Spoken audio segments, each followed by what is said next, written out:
Physical education और sports हम ये कह सकते हैं कि मैक्सिमम अचीवमेंट लिया। अभी 31 प्लेयर खेलो इंडिया के लिए क्वालिफाई हुए हैं, तो वो सारे मैचेस बीसीसीआई लेवल के हम लोग करा सकते हैं। फिजिकल एजुकेशन में आते हैं, करियर चूज करते हैं, तो हमारा पर्सनल डेवलपमेंट पे वो क्या असर डालता तो जो कोई भी इस कोर्स में एक बार इस कोर्स या प्रोग्राम से जुड़ जाता है, हर सेक्टर में, बैंकिंग में, डिफेंस में, पैरामिलिट्री में, हर सेक्टर में स्पोर्ट्स कोटे की वैकेंसी आती है। अदर स्ट्रीम से इस फिजिकल एजुकेशन और स्पोर्ट्स में ज़्यादा अपॉर्चुनिटी मिलती है पर्सनल डेवलपमेंट के लिए। कोई नेशनल लेवल पे मेडलिस्ट है या इंटरनेशनल लेवल पे है, तो कम से कम अपना एकेडमी खोल के, और स्पोर्ट्स के अब एक बहुत बड़ा सेक्टर हो गया है। किसी को भी अगर स्विमिंग पूल, जिम या अदर जो भी फैसिलिटीज़ है स्पोर्ट्स की, अगर कोई ज्वाइन करना चाहता है, चाहे वो कैंपस का हो, कॉलेजेस का हो, वो ऑनलाइन पोर्टल के थ्रू ज्वाइन कर सकता है। है।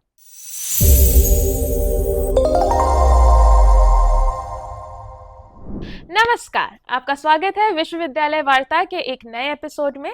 आज हमारे साथ हैं department of physical education and sports के head of department doctor Shravan Kumar Yadav sir. नमस्कार सर, आपका बहुत बहुत स्वागत है। नमस्ते, थैंक यू। सर, सबसे पहले तो हमारा जो डिपार्टमेंट है यूनिवर्सिटी में, हम कौन कौन से कोर्सेज ऑफर करते हैं? मेरे यहाँ जो कोर्सेस है जो विश्वविद्यालय के द्वारा चल रहे हैं, यूजी लेवल के दो कोर्सेस है। एक बीपीएस है जिसको bachelor of physical education and sports कहते हैं, 3 इयर्स का डिग्री जी। प्रोग्राम है। और बीएससी योग है जो 3 इयर्स का है। मास्टर्स कोर्स है एमपीएड जो 2 इयर्स अच्छा। का है। जी। एमएससी एमए योग 2 इयर्स का कोर्स है। पीजी डिवाइड 1 साल का डिप्लोमा है। और एक कोर्स है बैचलर डिग्री का है, बैचलर ऑफ फिजिकल एजुकेशन, जिसको बीपीएड बोलते हैं। तो इस प्रकार से डिपार्टमेंट में जो कोर्स चल रहे हैं उसमें दो कोर्सेस हमारे हैं जो एनसीटीई से गवर्न होते हैं। बाकी जो कोर्स हैं वो यूजीसी से गवर्न होते हैं। तो इस तरह से टोटल 7 कोर्सेस हमारे डिपार्टमेंट में चल रहे हैं। Thank you sir. तो सर, आपकी अपनी जर्नी आपने कैसे डिसाइड किया फिजिकल एजुकेशन और स्पोर्ट्स में आने के लिए? मेरा जो फिजिकल एजुकेशन में आने का जो रुझान था या झुकाव था, मैं ग्रामीण परिवेश से आया। मेरी जो स्कूलिंग है वो गांव से हुई थी। और स्कूलिंग के बाद में इलाहाबाद 11 12 तक पढ़ा, फिर ग्रेजुएशन में इलाहाबाद यूनिवर्सिटी से किया। इलाहाबाद यूनिवर्सिटी में ही हम फुटबॉल की टीम थी। उस टीम में हम लोग इंटर कॉलेजिएट या यूनिवर्सिटी टीम को रिप्रेजेंट करते थे। तो वहाँ से मुझे लगा कि फ़िज़िकल एजुकेशन में जाना चाहिए। इसके बाद भी मैं ग्रेजुएशन बीए किया। बीए करने के बाद मुझे ये हुआ कि मैं फ़िज़िकल एजुकेशन में जा सकता हूँ। फिर मैं बीपीएड किया, फिर एमपीएड किया, नेट और पीएचडी। इसकी ये जर्नी मेरी फ़िज़िकल एजुकेशन से शुरू हुई। सर, जब हम फिजिकल एजुकेशन या स्पोर्ट्स की बात करते हैं तो बहुत सारे पेरेंट्स अपने बच्चों को या बच्चे खुद भी इसमें करियर बनाने में थोड़ा हिचकिचाते हैं। उन्हें लगता है कि इसमें कोई स्टेबिलिटी नहीं है। तो उसके बारे में। एक समय था जो मैं आप लोगों को बताना चाहूँगा, सभी लोगों को मैं बताना चाहूँगा। एक समय था जब ये लोगों के दिमाग में था कि स्पोर्ट्स करने से बच्चे कुछ नहीं कर सकते हैं, उनका फ्यूचर या उनको कैरियर में कोई ऐसा एडवांटेज नहीं मिल सकता है। वो कॉन्सेप्ट अब नहीं रह गया। अब फिजिकल एजुकेशन स्पोर्ट्स में बहुत सारे कैरियर्स हो गए, बहुत सारे अपॉर्चुनिटीज़ हो गई।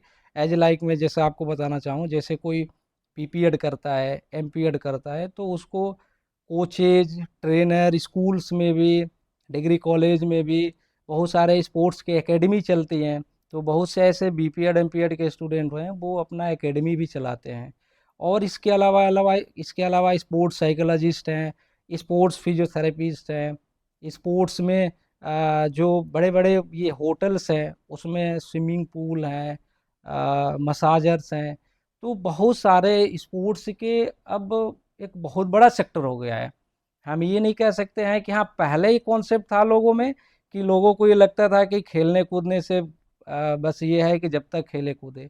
अब आप ये भी देखते होंगे स्टेट गवर्नमेंट, सेंट्रल गवर्नमेंट से स्पोर्ट्स कोटे की वैकेंसी आती है। तो जो प्लेयर्स नेशनल लेवल पे मेडलिस्ट होते हैं, इंटरनेशनल लेवल को रिप्रेजेंट करते हैं, ओलंपिक में, एशियन में, उनको गवर्नमेंट जॉब में भी अभी आपने देखा पंजाब में एक स्पोर्ट्समैन थी, उसको डायरेक्ट सीईओ जो डिप्टी एसपी होता है उस रैंक की जॉब मिली। और हर सेक्टर में, बैंकिंग में, डिफेंस में, पैरामिलिट्री में, हर सेक्टर में स्पोर्ट्स कोटे की वैकेंसी आती है। और वो एक कोटा होता है जो उन्हीं बच्चों को जी। एडवांटेज दिया जाता है जिनका नेशनल में मेडल होता है। तो हम ये नहीं कह सकते हैं अब कि कोई स्पोर्ट्स में आया, फिजिकल एजुकेशन में आया, तो मेरे हिसाब से तो लगता है कि अदर जो कोर्सेस है स्ट्रीम के, उससे ज़्यादा अपॉर्चुनिटी फिजिकल एजुकेशन और जी स्पोर्ट्स सर। में है। और दूसरा जो सबसे इम्पोर्टेंट आपको बताना चाहूँगा, ये कोर्स ऐसा है कि इस कोर्स में जो पूरे देश में, पूरे वर्ल्ड में एक जो प्रॉब्लम चल रही है हेल्थ और फिटनेस को लेकर जी। के, तो जो कोई भी इस कोर्स में एक बार इस कोर्स या प्रोग्राम से जुड़ जाता है, उसको तो मैं चैलेंज के साथ कहता हूँ कि वो आजीवन फिट रहेगा, आजीवन हेल्दी रहेगा।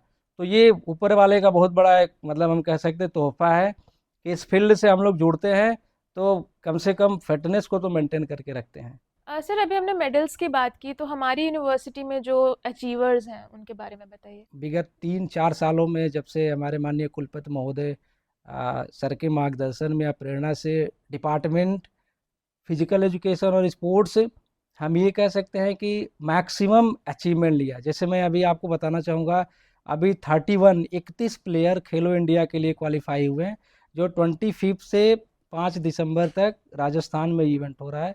ये टीमें जाएंगी वहाँ रिप्रेजेंट करने के लिए। 4-5 प्लेयर्स हैं जो इंटरनेशनल लेवल पे मेडलिस्ट हैं, और इंटर यूनिवर्सिटी में फुटबॉल की, खो खो की 2 टीमें चैंपियन रही हैं। तो मुझे लगता है कि 3 सालों में जो स्पोर्ट्स में बदलाव आया, वो ऐसा नहीं है कि मैं हेड हूँ तो मैं एक वो कर रहा हूँ। पूरे आप कानपुर में देखेंगे तो ये दिखता है कि नहीं, हाँ स्पोर्ट्स में बहुत बदलाव आया। हम लोगों ने भी बहुत मेहनत किया, माननीय कुलपति सर ने भी हम लोगों को बहुत मोटिवेट किया। तो एक एक बहुत बड़ा एक बदलाव आया कि हम वर्ल्ड लेवल पे भी मेडल ला रहे हैं, नेशनल लेवल पे भी मेडल ला रहे हैं। जी सर। सर अचीवमेंट्स के साथ मतलब हमारे प्लेसमेंट्स कैसे चल रहे हैं? मैं आपको बताना चाहूँगा कि फिजिकल एजुकेशन और स्पोर्ट्स में जो प्लेसमेंट की बात है, हर एक प्लेयर्स या हर एक कैंडिडेट जो बीपीएड एमपीएड करता है, मुझे ऐसा कोई नहीं कैंडिडेट दिखता है जो बेरोजगार है। जी। हर एक बच्चा बीपीएड करने के बाद, मैं आपको वैसे बता देता हूँ, आप कानपुर में या किसी भी सिटी में देखिए, जितने पब्लिक स्कूल है सीबीएसई के, हर पब्लिक स्कूल में फिजिकल एजुकेशन के 2 से 3 टीचर्स रखे जाते हैं। आप माध्यमिक लेवल की बात करिए, गवर्नमेंट जॉब की बात करिए, primary, middle, inter collegiate level पे, बाकी हायर एजुकेशन में, डिग्री कॉलेज, यूनिवर्सिटीज़ में, ये मतलब हम ये कह सकते हैं कि प्लेसमेंट, कोई ऐसा बच्चा नहीं फिजिकल एजुकेशन स्पोर्ट्स का होता है जो बेरोजगार है। जो भी स्पोर्ट्स में आया, इस कोर्स को किया, अगर कोर्स भी नहीं किया, कोई नेशनल लेवल पे मेडलिस्ट है या इंटरनेशनल लेवल पे है, तो कम से कम अपना एकेडमी खोल के और वो एक अपने कैरियर को सेलेक्ट करते हैं, उस तरह से भी वो अपना मतलब एक तरह से कह सकते हैं कि प्रोफेशन को प्रमोट कर जी, रहे हैं। तो मतलब एक तरह से हम समझ सकते हैं कि अपॉर्चुनिटीज बहुत हैं। बहुत अपॉर्चुनिटीज है, जो जुड़ गया एक बार उसको जी। हम कह सकते हैं कि वो मतलब कभी बेरोजगार नहीं जी होगा। सर। हाँ। कुछ नहीं तो अपना, मैं कानपुर में ही देखता हूँ कम से कम हर गेम की 5-5 6-6 स्पोर्ट्स एकेडमी जी। है। तो उसके पास एलिजिबिलिटी है, अपना हाँ, एकेडमी चला रहे हैं, और एकेडमीज की डिमांड भी है काफ़ी। एकेडमीज की डिमांड भी है। तो सर जब हम स्पोर्ट्स में या फिजिकल एजुकेशन में आते हैं, करियर चूज करते हैं, तो हमारा पर्सनल डेवलपमेंट पे वो क्या असर डालता है? अ, जैसा कि मैंने पहले ही आपको बता दिया कि एक ऐसा स्ट्रीम है, एक ऐसा प्रोग्राम है, एक ऐसा कोर्स है जिसमें आपको, जैसे कहते हैं कि कोई प्लेयर्स है, कोई खिलाड़ी है, तो हर एक प्लेयर्स को, हर एक फिजिकल एजुकेशन या जो स्पोर्ट्समैन है, उसको कहीं ना कहीं एक मौका ज़रूर मिलता है किसी न किसी टीम को लीड करने का। तो जब कोई टीम, किसी भी टीम के साथ अगर कोई प्लेयर्स खेल रहा है, तो उस टीम को लीड करना या उस टीम के साथ कोऑर्डिनेशन बनाना, ये एक एक हम कह सकते हैं कि पर्सनल डेवलपमेंट के लिए मतलब बहुत ही हम कह सकते हैं कि एक उसका एडवांटेज है कि आप किसी टीम के साथ जा रहे हैं। सपोज दैट मानिए फुटबॉल है, उसकी 22 की टीम है, उस 22 के साथ आप कैसे कोऑपरेशन बना के रहते हैं, अगर आपको लीडरशिप का मौका मिलता है तो आप कैसे उसको लीड करते हैं। तो ये ओवरऑल देखा जाए तो अदर स्ट्रीम से इस फिजिकल एजुकेशन और स्पोर्ट्स में ज़्यादा अपॉर्चुनिटी मिलती है पर्सनल डेवलपमेंट के लिए। और इसीलिए आप देखते होंगे कि फिजिकल एजुकेशन और स्पोर्ट्स में एक डिसिप्लिन की बात आती है, एक जूनियर सीनियर की बात आती है। कोई भी स्टूडेंट फर्स्ट ईयर का होगा तो सीनियर को उतना ही रिगार्ड करेगा जितना टीचर्स को करता है। जी तो एक एक ये भी है कि उन बच्चों को एक मैनर्स भी है और एक उनके अंदर एक डिसिप्लिन भी आता है कि हमें अपने सीनियर को या जूनियर को कैसे रिस्पेक्ट करना है। जी सर, तो जब हम डिसिप्लिन की बात कर रहे थे, तो अगर कोई स्टूडेंट सोच रहे हैं कि उनको फिजिकल एजुकेशन या स्पोर्ट्स में आगे बढ़ना है, तो उनकी लाइफ में डिसिप्लिन कितना इम्पोर्टेंट है? फिजिकल एजुकेशन और स्पोर्ट्स तो विदाउट डिसिप्लिन तो हो ही नहीं सकता है, क्योंकि हम लोग जब सुबह 6:30 से स्टार्ट करते हैं, हमारी जो क्लासेस होती है प्रैक्टिकल की 6:30 AM स्टार्ट होती है। तो 6:30 का मतलब एक एक मिनट का शेड्यूल है कि 6:30 to 6:31 अटेंडेंस हो जाएगा। आफ्टर 1 मिनट बच्चों की असेंबली हो जाएगी। आफ्टर 1 मिनट नेशनल एंथम होगा। 5 मिनट्स का पूरा एक शेड्यूल बना हुआ है। आफ्टर दैट उनकी कंडीशनिंग क्लासेस होती है। तो अगर कोई बच्चा 6:31 पर आता है तो एक एक जो उसका जी पार्ट है, जी, एक जो सेक्शन है, वो मिस स्किप मिस कर हो जाता है। जाएगा जी। तो फिजिकल एजुकेशन और स्पोर्ट्स में डिसिप्लिन तो मस्ट है, उसके बगैर तो हो ही नहीं सकता है। एक खिलाड़ी कितना वो अच्छा प्लेयर हो सकता है, बट अगर वो डिसिप्लिन में टाइम पे प्रैक्टिस करने नहीं आ पाता है, टाइम पे वो अपने कोचेस से या जो भी ट्रेनर्स है उनसे नहीं मिल पाता है, तो फिर वो आगे नहीं बढ़ सकता है। तो फिजिकल एजुकेशन स्पोर्ट्स के लिए डिसिप्लिन तो मैंडेटरी है। तो सर, जैसे हम डिसिप्लिन की बात कर रहे हैं या अपनी फिजिकल हेल्थ का ख्याल रखना, तो अगर जिनको फिजिकल हेल्थ में करियर नहीं भी बनाना है, कुछ और उनका करियर है, आप क्या कहेंगे कि उनके लिए कितना इम्पोर्टेंट है इन नहीं, सब चीज़ों बिल्कुल पे ऐसा ध्यान? कुछ नहीं कह सकते हैं कि फिजिकल एजुकेशन इसी में, जैसे मैंने आपको बताया कि बहुत सारे इसके फील्ड है। जी। जैसे स्पोर्ट्स फिजियोथेरेपिस्ट है, स्पोर्ट्स साइकोलॉजिस्ट है, हम्म। स्पोर्ट्स मैनेजमेंट है। तो इसके बहुत सारे सेक्टर्स है, कोई ज़रूरी नहीं है कि आप इसी फील्ड में आइए। आप जी साइकोलॉजी के उसमें चले जाइए, आप इस मैनेजमेंट के एरिया में चले जाइए, आप फिजियोथेरेपिस्ट बन जाइए। बहुत सारे योग का भी बहुत सारे जी एकेडमी या बहुत सारे वो अपने जी क्लिनिक चलाते हैं। तो आप किसी भी फील्ड में जा सकते हैं। हर फील्ड में मुझे लगता है कि फिजिकल एजुकेशन स्पोर्ट्स और फिटनेस और हेल्थ को लेकर रिक्वायरमेंट है। जी तो सर। आप कहीं भी जा सकते हैं और कहीं भी सरवाइव कर जी सकते सर। हैं। और सर, आपका अपने स्टूडेंट्स के लिए क्या मैसेज होगा? मेरा स्टूडेंट के लिए मैसेज यही है कि फिजिकल एजुकेशन स्पोर्ट्स के लिए पहला जो हम कह सकते हैं जो मैंडेटरी है वो डिसिप्लिन है।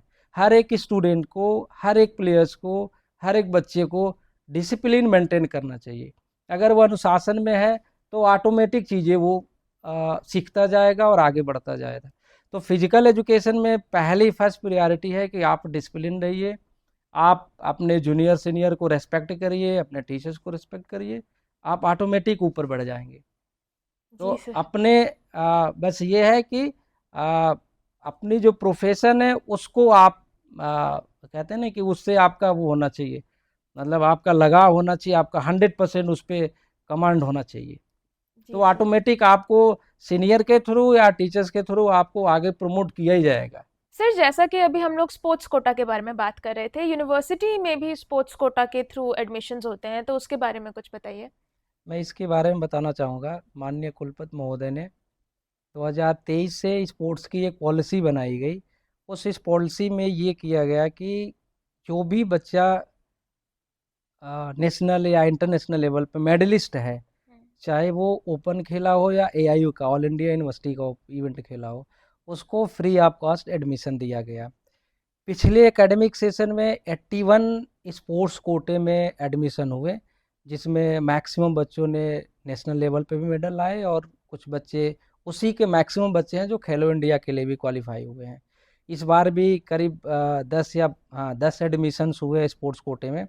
स्पोर्ट्स कोटा का मतलब ये है कि जो प्लेयर्स नेशनल लेवल पे मेडलिस्ट होते हैं, वो गोल्ड सिल्वर ब्रॉन्ज कुछ भी हो सकता है, वो उस पॉलिसी के तहत उनका फ्री ऑफ कॉस्ट एडमिशन होता है।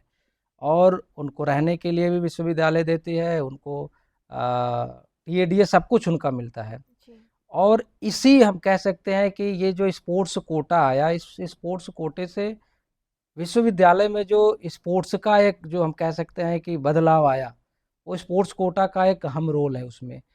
जो भी बच्चे आए, जो बाहर से बच्चे आए या जो कानपुर से हैं या जो और भी लखनऊ या अगल बगल के जो बच्चे हैं, इनके थ्रू जो मेडलिस्ट थे नेशनल लेवल में भी हम लोगों ने, इसमें मैक्सिमम बच्चे थे जिससे खो खो में और फुटबॉल में, दोनों में हम लोग जोन के चैंपियन रहे हैं। और यही बच्चे हैं जो खेलो इंडिया के लिए क्वालिफाई हुए। इन्हीं बच्चों में 5-6 ऐसे प्लेयर्स हैं जो नेशनल इंटरनेशनल लेवल पे भी मेडल दे रहे हैं विश्वविद्यालय को।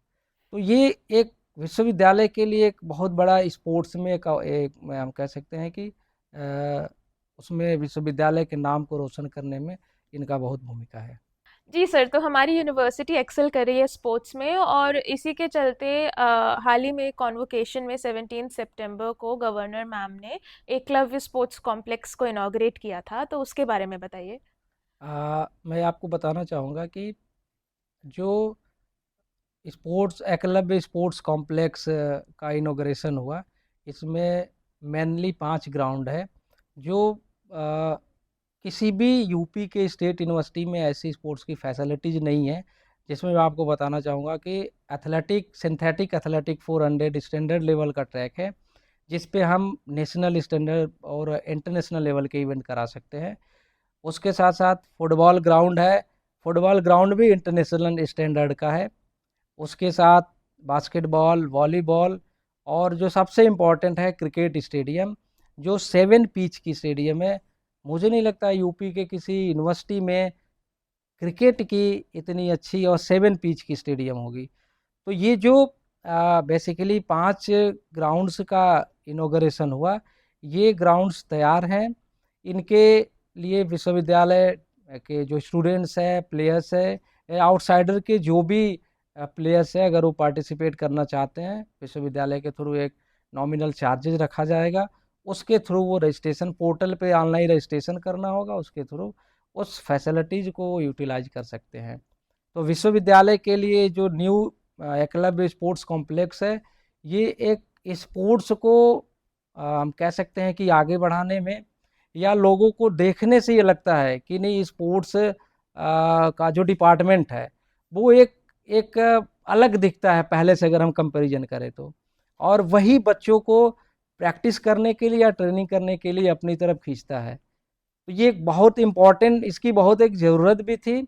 और जो माननीय कुलपति सर के मार्गदर्शन में या सर के प्रेरणा से एक विश्वविद्यालय के लिए इस लेवल का स्टेडियम मिला। तो इससे कानपुर में जो स्पोर्ट्स का एक हम कह सकते हैं कि जो एक माहौल बनेगा, वो पूरे कानपुर के लिए होगा। जी सर, सिंस अब हमारे पास 7 पिच ग्राउंड भी है, तो क्या बीसीसीआई के इंटरनेशनल मैचेस भी यूनिवर्सिटी में हो सकेंगे? बिल्कुल, बीसीसीआई लेवल के इवेंट कराए जा सकते हैं, बीसीसीआई लेवल के मैचेज कराए जा सकते हैं। वो सारी फैसिलिटीज़ है, वो सारे हम कह सकते हैं रिसोर्सेस है जो इंटरनेशनल लेवल पे होते हैं।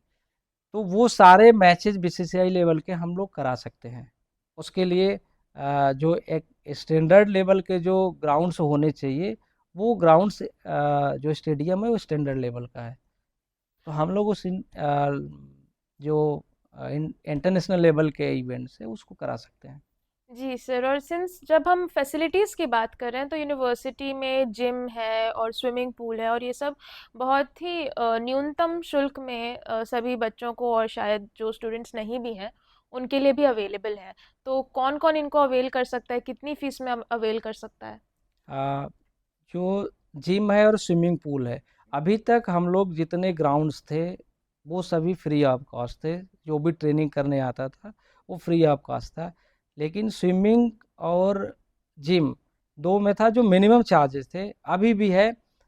250 जो कैंपस के स्टूडेंट है पर मंथ जिम का है। आउटसाइडर भी अलाउ है, जो आउटसाइडर के होते हैं। उसी जिम के साथ साथ हम लोग पावर लिफ्टिंग और वेट लिफ्टिंग भी ट्रेनिंग कराते हैं, उसी कैंपस में, जिम के ही कैंपस में। तो बाहर के लोग भी कर सकते हैं। ये सारी फैसिलिटीज़ को यूटिलाइज करने के लिए विश्वविद्यालय के पोर्टल पे रजिस्ट्रेशन करना होता है ऑनलाइन, ऑनलाइन उसकी फ़ीस सबमिट करनी होती है, और फिर वो कंसर्न ग्राउंड या कोर्ट को ज्वाइन करते हैं। तो वो ग्राउंड किसी को भी, अगर स्विमिंग पूल, जिम या अदर जो भी फैसिलिटीज़ है स्पोर्ट्स की, अगर कोई ज्वाइन करना चाहता है, चाहे वो कैंपस का हो, कॉलेजेस का हो, वो ऑनलाइन पोर्टल के थ्रू ज्वाइन कर सकता है। सर बहुत अच्छा लगा आपसे बात करके, मगर जाते जाते हम एक बात और पूछना चाहेंगे कि क्या छोटे पे आपको भी अपने मम्मी पापा से या दादा दादी से डांट पड़ती थी? क्या आपने भी ये सुना था कि पढ़ोगे लिखोगे बनोगे नवाब, खेलोगे कूदोगे बनोगे खराब? अ, इसके बारे में तो हम ये कह सकते हैं कि खासकर से जो रूरल एरिया है, जो ग्रामीण इलाका है, वो वहाँ तो कॉन्सेप्ट था। अब तो वो कॉन्सेप्ट बदल गया, बट उस समय एक धारणा थी लोगों की कि अगर खेलेंगे तो मतलब वो खेलते ही रहेंगे और खेलने कूदने से कुछ नहीं होता है। हम्म। वो मुझे भी डांट पड़ती थी, ऐसा नहीं है, कोई भी छोटा बच्चा होगा अगर बहुत ज़्यादा खेलेगा तो मुझे भी डांट पड़ती थी। लेकिन हम लोग अपने जितना होना चाहिए उतना खेल लेते थे, और डांट तो पड़ती थी, वो तो जी। नेचुरल है। बट जब हम लोग जब मैं टेंथ में आया और टेंथ के बाद जब मैं घर से बाहर निकला पढ़ने के लिए, तो वो जो 2 साल का पीरियड रहा, टेंथ और ट्वेल्थ, जब मैं घर से बाहर निकला तो वहाँ कोई डांटने वाला नहीं था, तो फिर अपने हिसाब से वहाँ पढ़ाई हुई। फिर जब मैं ग्रेजुएशन में गया तो सब कुछ हमारे पाले में आ गया कि अब मुझे क्या करना है, और इस तब मुझे पता चला। फिर आज के डेट में, या जब मैं पीएचडी कर रहा था या इसके पहले मैं जिस यूनिवर्सिटी में पढ़ा रहा था, फिर लोगों को लगा कि स्पोर्ट्स और फिजिकल एजुकेशन और खेलने से केवल ऐसा नहीं है कि वो खराब होते हैं, उनका कोई कैरियर नहीं है। तो इसके लिए एक ये होता है कि आपको प्रूफ करना पड़ता है, मतलब एक एक वो देना पड़ता है आपको, अपने जो कहते हैं ना जिसको, कि लोग माने जी। कि हाँ ये कुछ बने। जी। तो उसका भी बहुत असर हुआ कि लोगों को लगा कि अच्छा ये खेलते थे और वो करते थे, इसके बाद भी विश्वविद्यालय में प्रोफेसर जी हैं। सर। तो वो समाज को, परिवार को या गांव को या रिलेशंस में आपको दिखाना पड़ता है कि हाँ हम इस फील्ड में होकर के भी आगे बढ़ सकते हैं। जी। तो बहुत बहुत शुक्रिया सर हमारे साथ आने के लिए, टाइम निकालने के लिए। बहुत अच्छा लगा आपसे बात करके। Thank you madam, thank thank you. You. और इसके साथ आप भी बने रहिए हमारे साथ ऐसे ही और नए इंटरेस्टिंग एपिसोड्स के लिए। स्टे ट्यून टू विश्वविद्यालय वार्ता।